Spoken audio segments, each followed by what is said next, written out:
इचलकरंजी शहरातील गावभाग परिसरातील महादेव मंदिर परिसरात संजय तेलनाडे फाउंडेशनच्या वतीने आयोजित भव्य आरोग्य शिबिरास नागरिकांचा उत्स्फूर्त प्रतिसाद लाभला। सामाजिक बांधिलकी जपणारा हा उपक्रम ठरत आहे। 2 दिवस सुरू असलेल्या या शिबिरात वैद्यकीय तज्ज्ञांकडून मोफत तपासणी व उपचार सेवा दिल्या जात आहेत।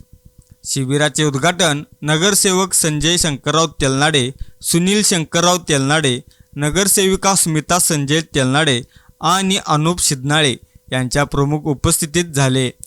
यावेळी उपस्थित मान्यवरांनी समाजातील सर्व घटकांना दर्जेदार आरोग्य सेवा उपलब्ध व्हावी या उद्देशाने असे उपक्रम सातत्याने राबवण्याची गरज व्यक्त केली। या आरोग्य शिबिरात हृदयरोग व मेडिसिन विभाग, हाडांचे उपचार, नेत्र तपासणी, स्त्रीरोग व प्रसूती विभाग, मूत्ररोग तपासणी तसेच व्हेरिकोज वेन्स व इतर आजारांवरील तपासणी व उपचार सुविधा उपलब्ध करून देण्यात आल्या आहेत। विशेष म्हणजे महिलांसाठी स्त्रीरोग तपासणी व उपचार पूर्णपणे मोफत करण्यात येत असल्याने महिलांचा सहभाग लक्षणीय वाढला आहे। शिबिराचे संयोजक डॉक्टर उदय पाटील व शिवम सांगावे यांच्या मार्गदर्शनाखाली अलायन्स हॉस्पिटलच्या वैद्यकीय कर्मचारी रुग्णांची तपासणी करून योग्य औषधे दिले जात आहेत। तपासणी प्रक्रियेसाठी स्वतंत्र विभागाची व्यवस्था करण्यात आल्याने रुग्णांना सोयीचे होत आहे। या शिबिरात विशेषतः वयोवृद्ध नागरिकांनी मोठ्या संख्येने उपस्थिती दर्शवली असून अनेकांनी अशा उपक्रमांमुळे वेळेवर निदान होऊन गंभीर आजार टाळता येतात अशी भावना व्यक्त केली। यावेळी सामाजिक कार्यकर्ते आशिष पाटील, सौरभ पाटील, राकेश कुंभार, अभि पाटील, संतोष गुरव, सुधाकर गुरव, विजय गुरव यांच्यासह फाउंडेशनचे कार्यकर्ते नियोजन करत आहेत।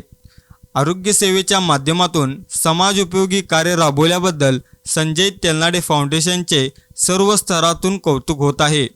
भविष्यातही अशा उपक्रमांची अपेक्षा नागरिकांकडून व्यक्त केली जात आहे।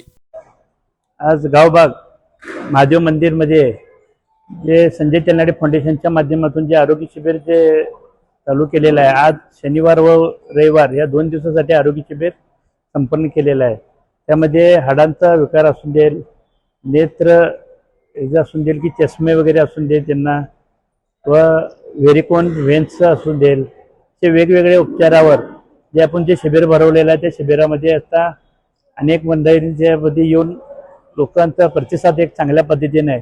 तरी 2 दिवसामध्ये जेवढे जास्तीत जास्त भागातील किंवा आजूबाजूच्या ग्रामीण भागातील जेवढे नागरिक इथं ज्यांना लाभ घेता येतील त्यांनी लाभ घ्यावा, हे पहिल्यांदा कळकळीची विनंती करतो।